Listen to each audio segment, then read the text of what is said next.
Importance of the divine techniques.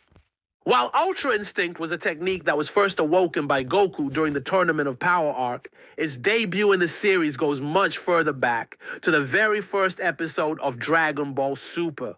When attacking Beerus in his Super Saiyan 3 form, Goku's body instinctively reacted by strangely stopping and retreating mid-flight, which was something that Goku remarked as being something that he didn't even consciously think about.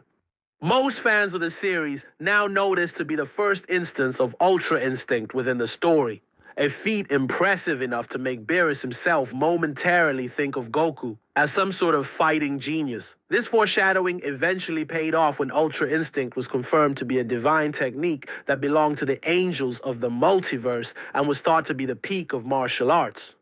Ultra Ego, on the other hand, is a fairly new transformation in order of appearance. After Vegeta tried and failed to awaken Ultra Instinct in the Tournament of Power, he vowed to surpass Goku on his own terms, which prompted Beerus to tell him of the secret technique of the Destroyer Gods that serves as the direct opposite of Ultra Instinct. Upon donning his version of his form, Vegeta named it Ultra Ego. According to Beerus, gods of destruction are beings who are unable to naturally be in the calm and emotionless state needed to perform Ultra Instinct, due to their job as beings that must destroy all the time, despite himself being an exception that can actually use the angel's technique. Due to this, they are always in a different state in which their minds are constantly fixated on destruction, which is how they can use the powerful energy of destruction. Why divine techniques should be the endpoint? Ever since the release of Dragon Ball Z Battle of Gods, the hierarchy of the multiverse has become quite clear. This is because gods of destruction are the most powerful beings in their entire native universe, surpassed only by their angel attendants who have to remain neutral and out of all action. Sure, the divine hierarchy places the Grand Priest and Zeno above them too, but these are just a higher version of the same dynamic. So when Goku uses his version of Ultra Instinct and Vegeta his version of Ultra Ego, they are effectively using the techniques of the angels and Destroyer Gods respectively.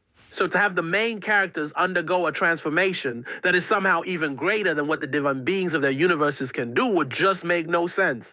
Many fans theorize that Goku and Vegeta will eventually surpass Beerus when Dragon Ball Super enters its closing stages. However, if they do this out of nowhere with forms that have absolutely no build-up to them, it would just make for nonsensical storytelling. The best way forward for the series to go is for the Saiyans to train their respective forms that house the divine techniques to a level of refinement so that they reach their maximum strength. This would be a far better option, since constantly having new transformations cheapens the impact of those that came before, which is something that Dragon Ball has suffered from in the past. Moreover, Beast Gohan is an example of what not to do in this regard. While a well-designed form that finally brings back a fan-favorite science into the limelight, there should be no reason why Gohan's latent potential can bridge the gap between him and the techniques that belong to the most powerful beings in the entire universe. While it is refreshing to see Gohan become relevant again, it makes very little sense how a single angry outburst by him could match up to Ultra Instinct, a divine technique that Goku went through so much to master.